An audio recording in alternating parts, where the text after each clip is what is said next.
Hello, everyone. Good afternoon, and welcome to yet another SIM Lockdown Digital School Classroom. I am going to be presenting for you guys English First Additional Language. I am going to be presenting a lesson for grade 10s, and our topic today is writing and presenting formal business letter. I am your presenter, your favorite presenter, Miss Pearl Langa. And like I mentioned, I am the English teacher for grade 10. I hope you guys are ready for this lesson. Welcome to everyone today. I am excited. I hope you are excited because today we are going to have a jam packed lesson on formal letters. Welcome, everyone. Like I mentioned in the first slide, today we are doing our formal letter, and we've done two letters before. This is now our third letter, and we're just going to be marrying all of the knowledge that we have learned in our previous lessons and all of the knowledge that we will learn in today's lesson. So if you have any suggestions, any questions for today's lesson, feel free to ask from the beginning up until the end. Welcome everyone. Who is ready for today's lesson? Is everyone ready for today's lesson? Okay, Tino says he's ready, and I'm sure all of the other learners will be joining us as we move along today's lesson. Right. Okay. Right. I just first want to give everyone who is here today a big shout out. You guys are so amazing. You've been so amazing this week. You guys have been so consistent, being on time to our class, and I really appreciate your punctuality and your interaction. So shout out to all of you guys for being amazing. Let's quickly recap on yesterday's work. Yesterday we did unseen poetry, and on the slide it says last week's work, but it's an error on my side. Yesterday we did unseen poetry, and we spoke about how poetry uses aesthetics. We spoke about all of the characteristics found in poetry. We spoke about rhyme, alliteration, similes, imagery, tone, and we did rhythm as well. And I would say a lot of you learners thoroughly enjoyed yesterday's lesson. Yesterday, we also analyzed a poem, Soccer Career Style, and I noticed that a lot of learners were really happy about the progress that we had all made towards the end of the lesson when we were all analyzing the poem. So, shout out to you guys for taking part in yesterday's lesson as well. Today we are doing a formal and or business letter, and at the end of the lesson, you will know what a business or formal letter is. You will know how to write a business or a formal letter. You will know the language used when writing a business formal letter. You will know the formats followed when writing a business letter, and you will know to whom you can write a formal or a business letter. Today sounds like a very jam-packed lesson, right? Who is ready? Because I know I am ready. Let's get to it. Okay, first of all, before we start with today's lesson, once again, I just want to give a shout out to textbooks that we are using today. The first one is English Home Language Solution for All for grade 10s, brought to us by Macmillan, and this is a free textbook on Snaplify. Again, the other textbook that we're using is Mind the Gap, provided free to us by the Basic Department of Education. This textbook is specifically for grade 12, but I noticed how it can help learners from all grades. So shout out to you guys for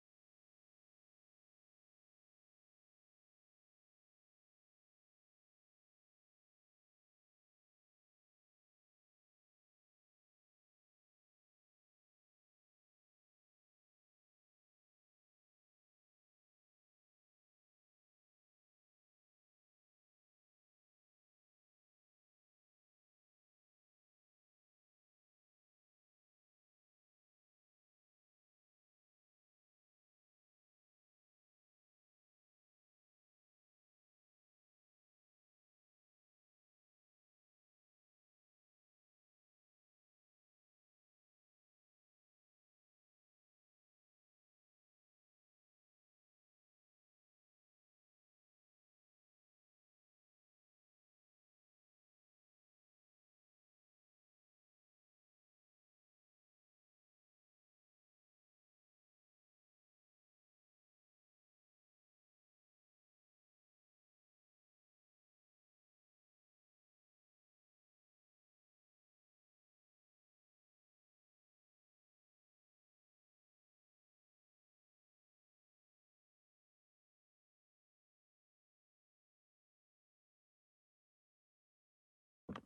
Don't panic. I haven't gone anywhere. I was just cut off for a few seconds, but I am back.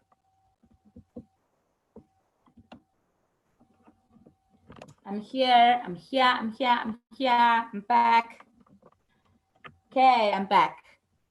I was only gone for 1 second, but I'm back. Okay. Thank you, Tyrese. Okay, as I was saying before, a business letter is a letter you can write to a school principal. So if you'd like to write your school principal a letter about an issue going on at school, you would write a business letter, right? Then a business letter you can also write to a store. For example, I have Jet on the screen.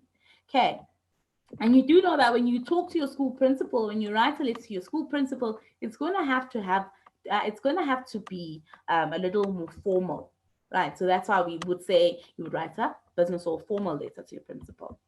You can write a business letter to a company, and I have an example of an amazing company that a lot of you guys could be using at this present moment because we can't go buy food ourselves. We have to order online. So a company example I wrote here is Uber Eats. um, you can write a letter to a company. Also, you can write a letter to a company if you are looking to have a part-time job. And I don't know if you guys still do part-time jobs, but when I was still in high school, we did a lot of vocational work and a lot of back work. So we would apply to do part-time jobs. And when you apply to do a part-time job, you would have to write a business letter. Yes, Cerise is right, Vicky. Yesterday we did a bit of poetry. And if you missed out on that lesson, the slide is available.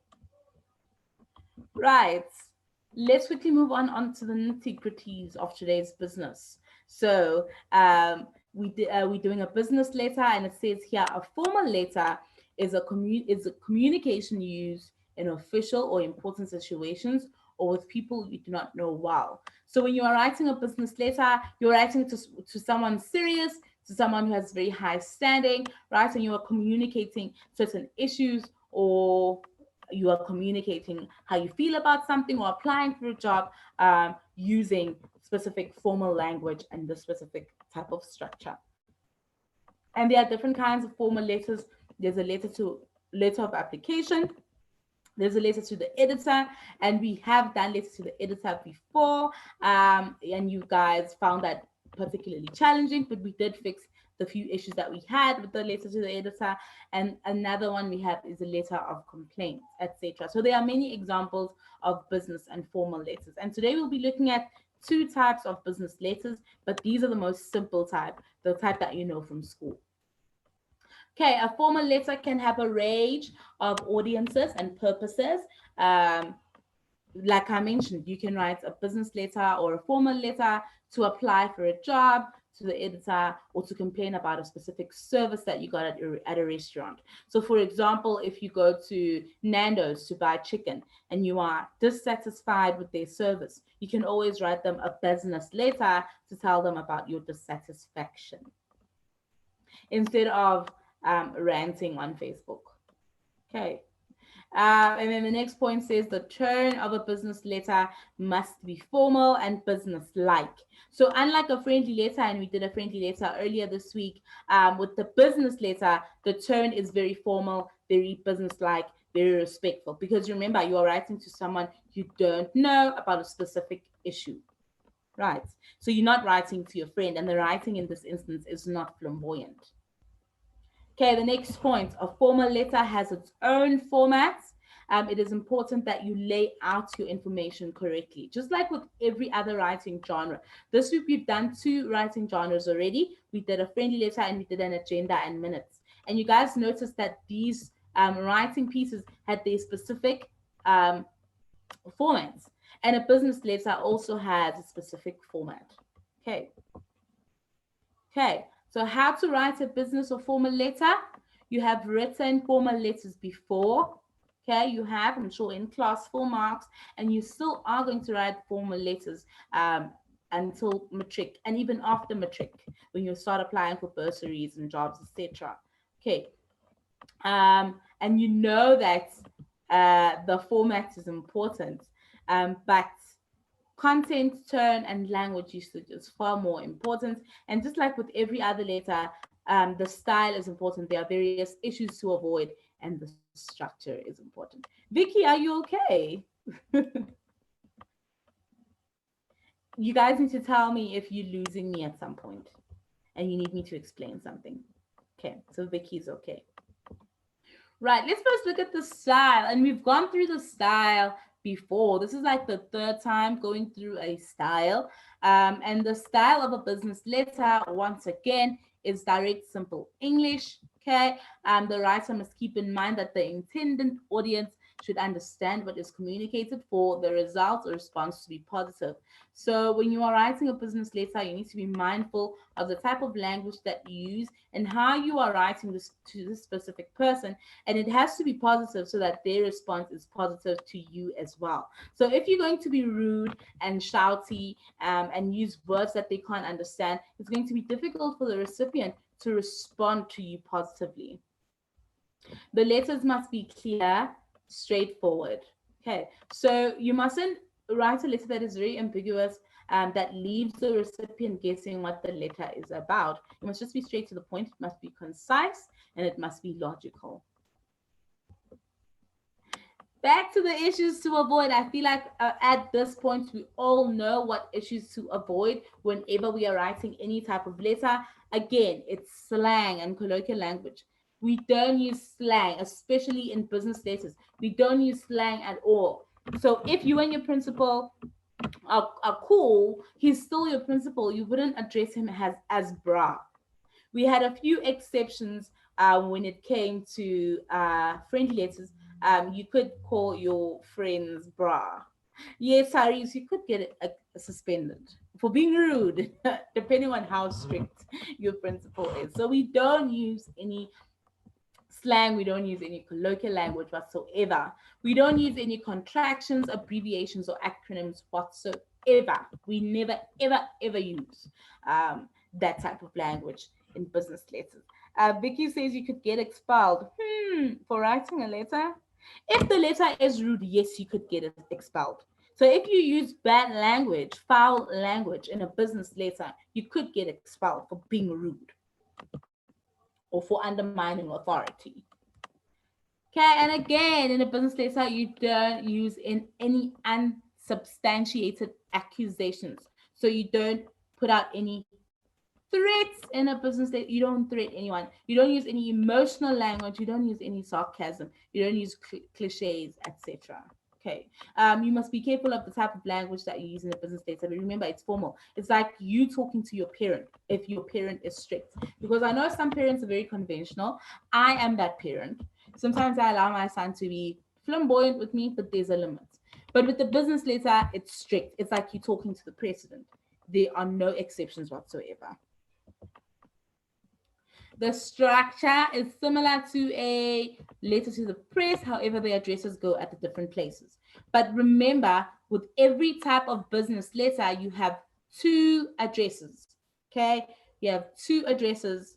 You have a formal salutation, so it's either dear sir or dear Miss Langa, etc.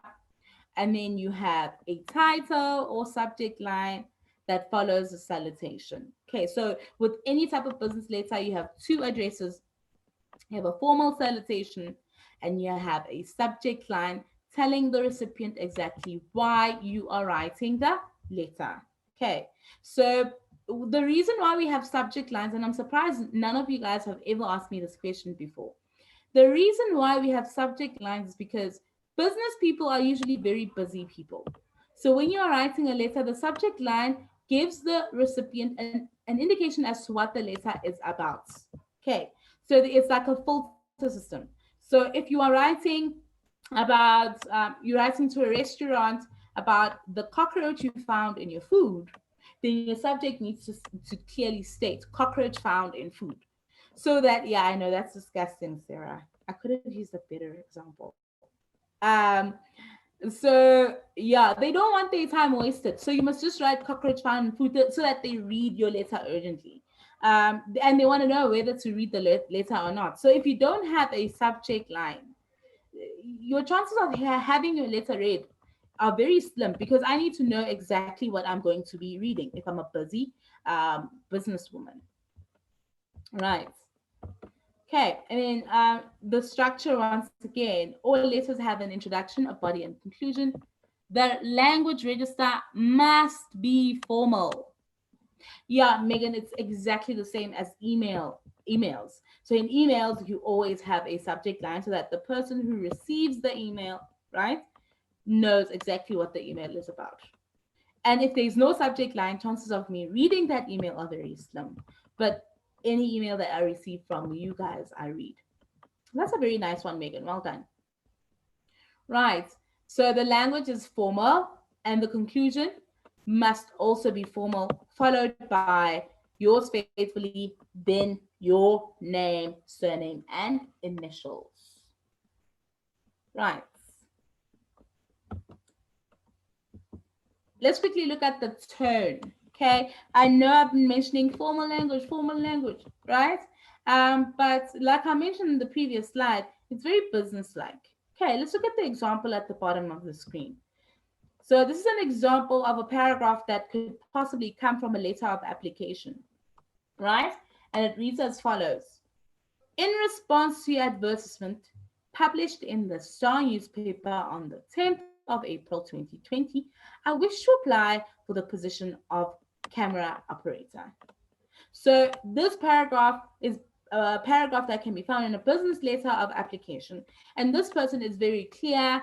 This paragraph is very concise, straight to the point. They are applying for a job and they are telling us where they found the details about the job. So when you are writing a business letter, the language, the tone must be simple and at the same time it must be formal. If you look at the example below, there are no contractions, there's no foul language, there are no cliches or there's no sarcasm used. Very straight, formal English language, talking specifically about what the letter is about.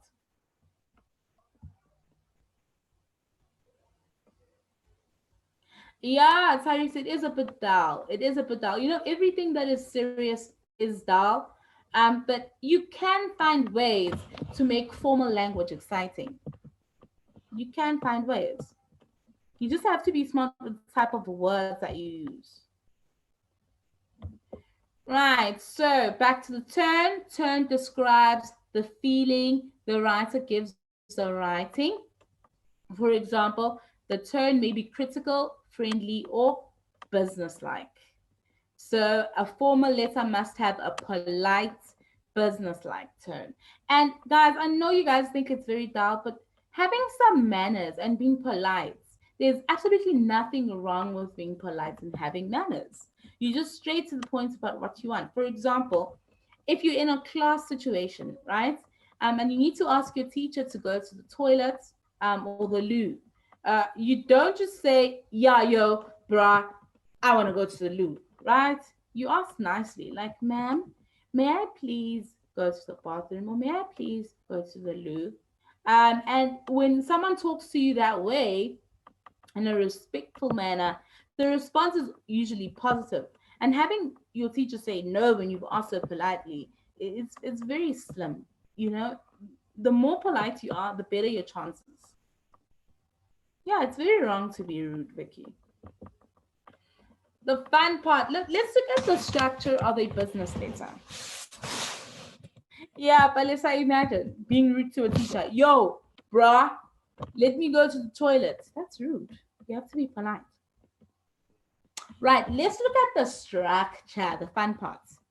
If you guys remember carefully, and I don't mean to confuse you, but a letter to the editor had two addresses in very odd places. So we had one address at the top and one address at the bottom. A lot of you guys found that confusing. So now today we're toning it down a bit and we're coming back to our normal structure of a business letter. And by normal structure, I mean both addresses are at the top of the letter.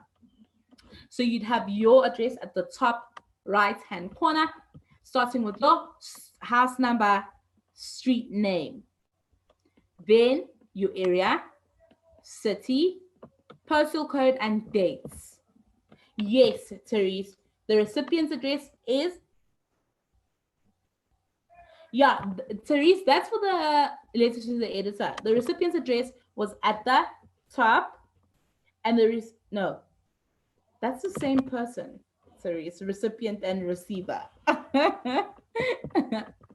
Okay, yeah, that's the same person. Yeah. Um, the writer's address rather is at the top, and the recipient's address is at the bottom. Don't laugh at him. Come on, it's an innocent mistake. Yeah, yeah. So the writer's address is at the top, and then the recipient's address is at the bottom. So the writer's address there, house number, street name, town, city, postal code, then the date always goes with your address. So you're the writer, and the date always goes with your address. Okay. Then immediately after that address, you skip a line. Then you move on to the recipient's address. Megan is asking, if we own a business, we'll leave the business name and the contact info at the bottom. That is not always necessary. And I always tell my learners, Megan, to include any important information in the body of the letter. Okay, so if you want to leave any contact details, the name of the business, where the business can be found, all of that extra information can go in the body of the letter. Yeah. Okay, so once you've skipped the line after alta, so which part of the body? So with the body, if you remember carefully, we had our with the friendly letter, we had introduction, body, conclusion, right? So you would have this information in the body after the introduction. In the body after the introduction. Yeah. Okay, so after your address, which is at the top right hand corner, you would skip a line, then have the business address on the immediate left hand side. Okay, immediate left hand side, and then your address, the recipient's address, which starts with who you are writing the letter to. So let's say maybe you're writing to the manager, and let's say you're applying for a job at Uber Africa, then you would have the business address. Okay, so the business address starts with the building number, the street name, the city, the town, and the postal code. Guys, please focus on the lesson. Okay, let's focus on the lesson. Right, so you have your business address there. Remember, it starts with who you are writing the letter to, the name of the company, and then the normal business address. After that, you would skip a line. You would have your formal salutation. So if you don't know to whom exactly you're writing to, you would say, dear sir, madam. You skip another line. You would have your subject. You skip a line, paragraph 1, which is your body. Skip a line, paragraph 2. Skip a line, paragraph 3, which is your conclusion. Yes, so if you're writing for an application, you do include your experience. So Megan, what you would do is in your introduction, you would first say, dear sir, madam, let's have application. I am applying for a job posted in this and that. And then in your body, you would say, I have experience in building walls, and I have experience in painting. I have an experience as a plumber, etc. So all of that information would go in your body so that they hire you. It's not a CV. We call that a cover letter, a letter of application. Okay, so a cover letter or a letter of application is written in business letter form. So you guys know this stuff. I'm so impressed. Then after paragraph 3, you skip another line. Yours sincerely. Your closing has to be formal. You sign first. You have your signature first. Then you print out your name. Okay. Let's just zoom into the format. Let's zoom in. Remember, we have 2 addresses, okay? The writer's address and the recipient's address. In this instance, the writer's address is at the top right-hand corner, and it is always followed by the date. Then you skip a line, you would have the recipient's address, okay? And the recipient's address comes immediately after you've skipped the line after your address on the left-hand side. Tyrese, we don't usually deduct marks because you swapped the signature with your name. That's usually an acceptable mistake, but if you have a very strict teacher, they do look at that. So your signature comes first and then your name. Okay. Vicky, we are playing Kahoot tomorrow, but let's get back to this lesson. Right, so the address, yours at the top, business on the left-hand side right after yours. Okay, let's look closely at the different addresses. Remember, with your own personal address, you start with the house number and then the street name. So 55 Casablanca Street. After that, you would give me your town. So in this instance, our example is Wind Reef Park. Then after that, you would give me the city, Boxburg, the postal code, 1549, and then the dates. That's your address, the writer's address. Then the recipient's address, okay, the one that goes on the left-hand side once you've skipped the line after your address. You first start with the person you are writing to. So if you are writing a letter of application, you would write to the manager, so that if the letter gets to the business, they know exactly who to give the letter to. So a lot of letters come into businesses, but once they know that this letter is the manager's letter, then they give it straight to the manager. That's why we have to first write who we are writing the letter to. And that person is the manager. Then the name of the business you are writing to. And in this instance, it's Uber Africa. Right.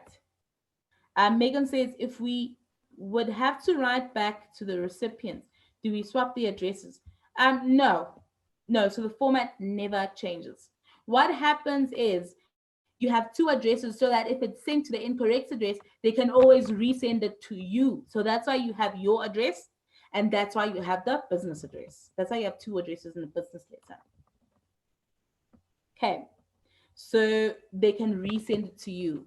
That's why you have your address. That's a very good question, by the way. Right. Tino, you're right. Tino, you can always make up the address. You can always make it up. I made up these addresses, so you can make that up. It's really smart, Cerise, isn't it? Okay. So the person you're writing to, the name of the business, then the building number, street name, the town, the city, postal code. So in this instance, we have the manager, Uber Africa, 157 Peachtree Street, Dawn Park, Johannesburg, 1599. Remember, the date doesn't go under the recipient's address. The date only goes under your address. What happens to a complex if you live in a complex? That's a very, very good question, Saris. So if you live in a complex, usually you would write the complex name first. You would write the complex name first. And now I want to show you guys an example quickly. I'm going to share a different screen with you guys.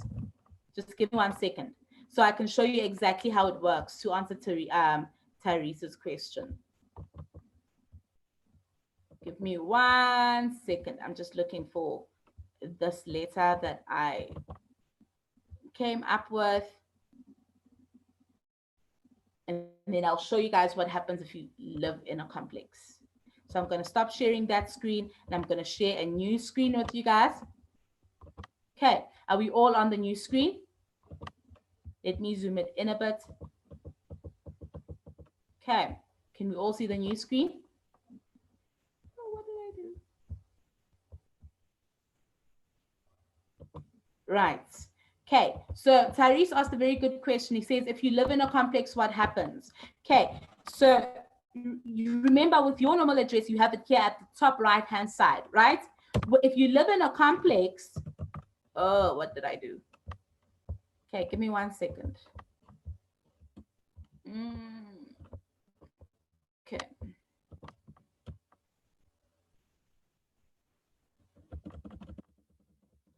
So if you live in a complex, you would write down your complex name there. Let's say maybe your complex is Peter Gates.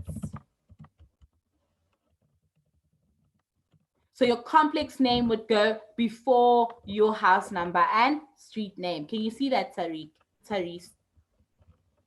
Right, so if you live in a complex, you would first have your complex name, which is this one. Let me highlight it for you guys there.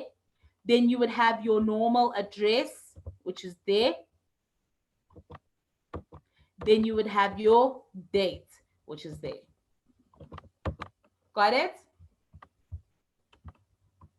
That's a very good question. Your screen went blank. Okay, wait. Yeah, can you see? Okay, So I'm going to stop sharing the screen and I'm going to go back to our presentation. Okay, so we're back. Right. Let's quickly move on.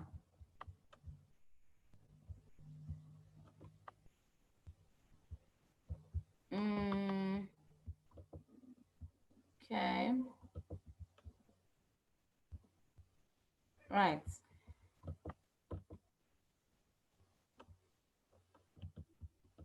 Give me 1 second. I just need to get the chats back up.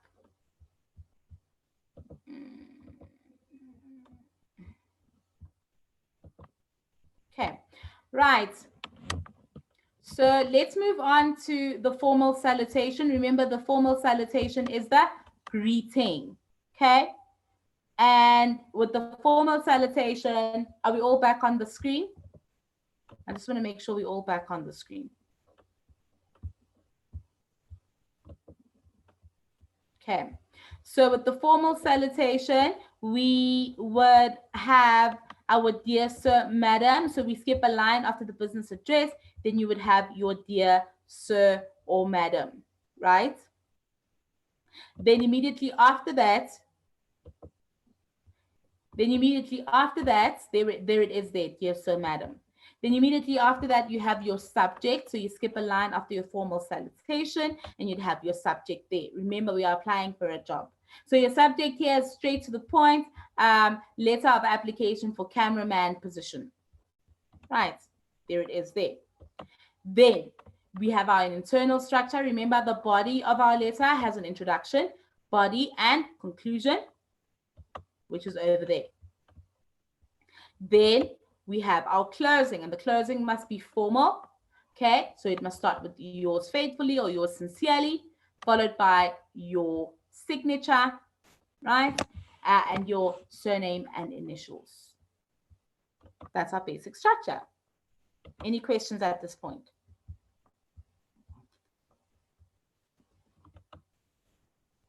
No questions? Are we all happy?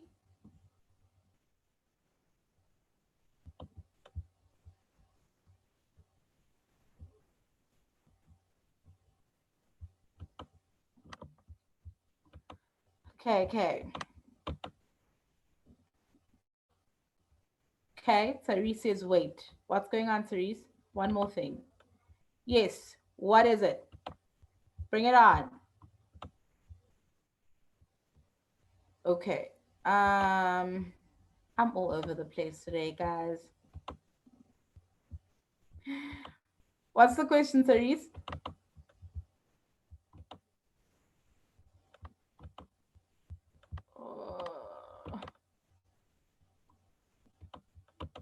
Really trying to get the questions back up. Therese, what's your question?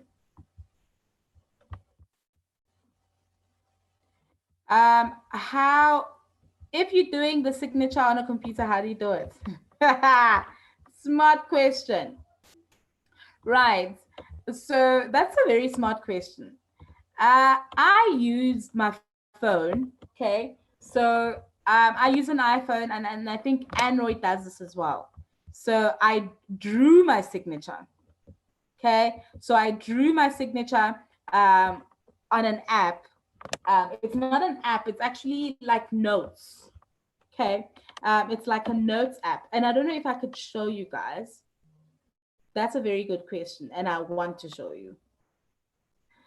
Okay, just give me 1 second. I'm going to try to show you. But I have like a notes app. And on this app, like I can like draw. Then what I did is I saved it on my, yes, it's called Pages. I saved it on my laptop, right? And then I as a picture. So I had a screenshot of my signature on Pages, and then I saved it on my laptop as a picture. And then whenever I write a letter, I insert the little picture of my signature there. Vicky, so you can just draw on your normal computer. I think if you have Paint on a normal computer, just draw your signature, then save that as a picture. Then you use that picture with your signature as your signature. It's a smart thing to do. I'll show you guys one day. I'll prep for that and I'll show you. Right. So when writing a business letter, okay, there are specific steps that you have to follow, right? Any questions first before I move on how to write a business letter? Okay, it seems like, okay, there are no questions. Okay, I get it a bit, miss. Yeah, I'll show you guys next time. Okay, thank you, Tyrone. Tyrone says he has no questions whatsoever. So step one, remember you are given a topic, okay?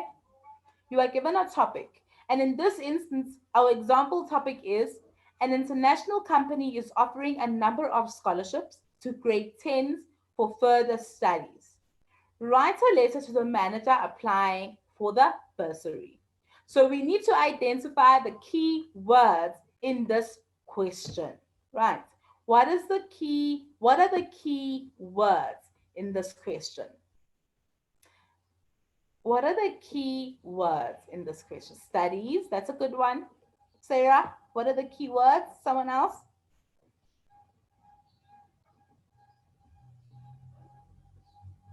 What are the key words? Scholarship, yes. Scholarship, yes. International company, yes. Bursary, that's a big one because remember you are applying for a bursary. So I felt the big keywords here were bursary, that's a big one. Further studies, that's another big one. And manager, that's correct, Israel. Manager, that's a big one. Okay. Remember, you are writing this letter to the manager about a bursary that you want in order to further your studies.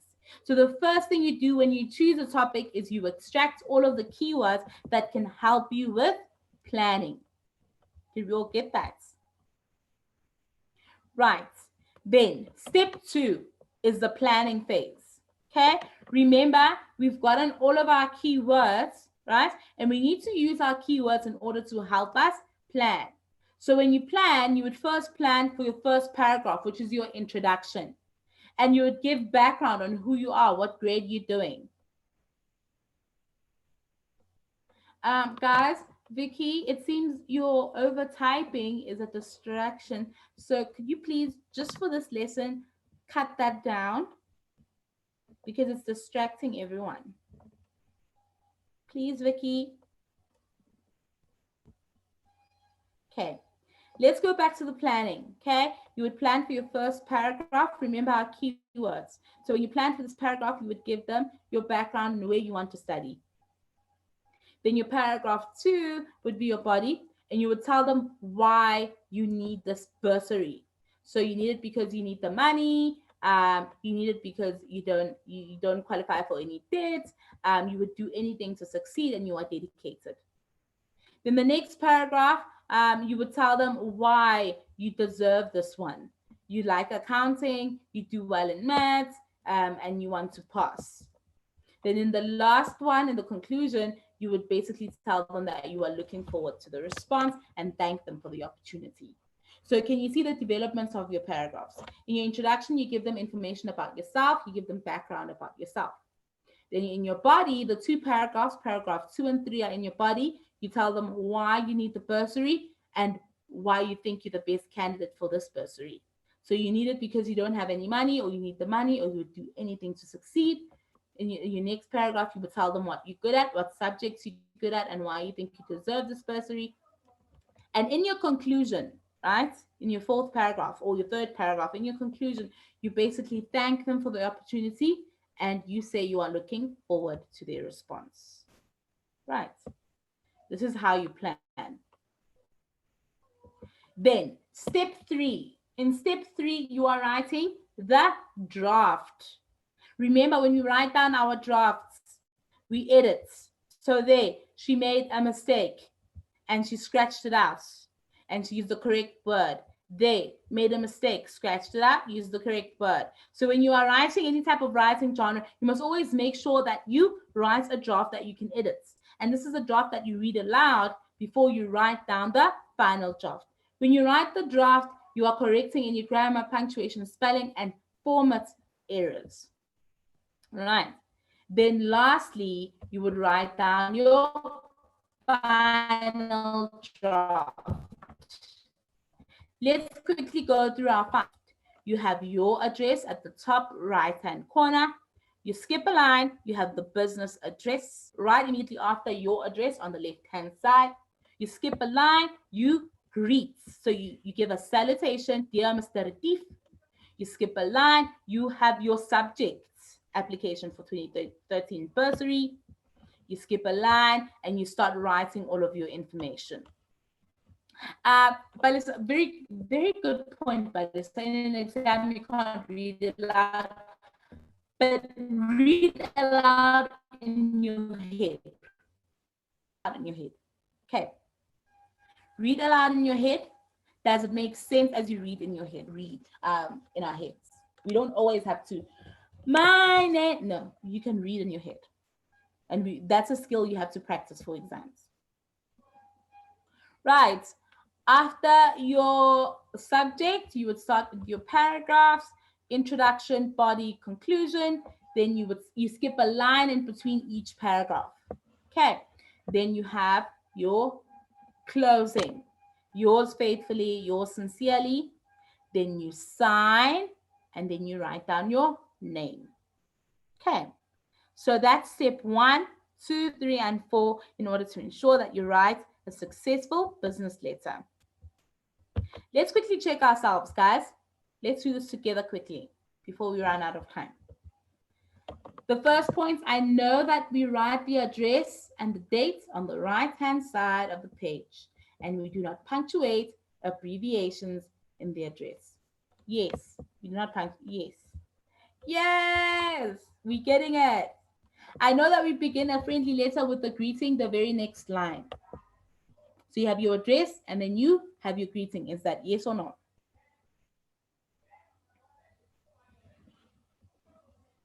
Okay, Monica says no. Yes, yes, yes, yes, yes. The correct answer is, yeah, the salutation is the greeting. So that's correct. It's yes. Monica, a salutation is the greeting. So when you salute someone, you greet someone, that's why they call it a salutation. Yeah. So it's yes. Yeah, I know it's a little confusing. Salutation, I have told you guys this before. A salutation, your dear, is a greeting. Yeah, it's yes. Okay. Right. The next one, I know that we end a friendly letter with yours sincerely or your friend, brother, cousin, etc. After leaving a line at the end. The writer's name is written underneath that. Yes. Yes. Well done. I know that in a formal letter, we write the address of the recipient on the left hand side of the page. In a formal letter, yes. Right. I know that in a formal letter, we write the formal greeting after leaving a line open under the recipient's address. Yes. I know that in a formal letter, we leave a line open before writing the topic sentence. We underline the sentence and it summarizes the business letter. This is your subject line. Yes, yebo. I know that we end a formal letter with yours faithfully after leaving a line at the end, and then we write the writer's initial and surname underneath it. Yes. Then the last question. I know that boys and men only end a formal letter with the initial surname, and girls, women write Miss, or Mrs. Is that a yes or no? Okay, people are saying yes, yes, yes, yes, yes, yes, yes, yes. For this one, I have a tick in the middle of yes and no. It can be yes and it can be no. You say no. I say no as well, but I don't want to completely say no, so I'm in between. The reason why I say this is why does the recipient have to know if I'm a man or a woman? Why can't I just be me? Why can't I just be Miss Langa or PN Langa? Why do they have to know if I'm a boy or a girl? So I I I never say miss at the end of my letters. because I would like to be given the same opportunity that a boy would get or that a girl would get. So I just leave it at that. But that's my opinion. So that's why I said yes or no. Right. You agree with the middle? Awesome. I agree with the middle as well. But you don't have to. Yeah, Monica, definitely for gender equality. Okay, let's move on to today's question. We're running out of time. So let's move on to today's question. Task time. Take a screenshot of this question for me quickly. Take a screenshot of this question for me. Recently, you needed a certain item which you were unable to obtain from stores in your area. However, a store assistant from a certain store helped you to obtain the item. Write a letter to the store manager giving details about how the store assistant helped you and expressing your gratitude. If you have taken a screenshot, please say you're done. Tell me you're done. Remember, your letter must be between 180 to 200 words, and we only count the contents of the body. So only the introduction, body, and conclusion. Your address, signature, everything else we don't count when it comes to word counts. Done, done, done. I see you guys are done. Please complete this question for me. Submit it for tomorrow, and you can send it to langa.pearl@gmail.com. That's langa.pearl@gmail.com. I will send it to you guys in the group just now. langa.pearl@gmail.com. If you guys send it to me, I will give you a shout out tomorrow. Please join us tomorrow. We are doing Kahoot. Remember, we write friendly letters to people we know well. We might write a friendly letter to our parents, grandparents, or our friends. The style, various issues to avoid, and structure is important. Join us tomorrow for Kahoot. If you need extra information, you can go to www.africateengeeks.co.za. You can email me at langa.pearl@gmail.com. Follow us on social media on Twitter at Africa Teen Geeks. You can follow me on Twitter at Perlings. Catch me on Facebook at Pearl Perling Langa. Thank you so much, guys. See you tomorrow. Bye.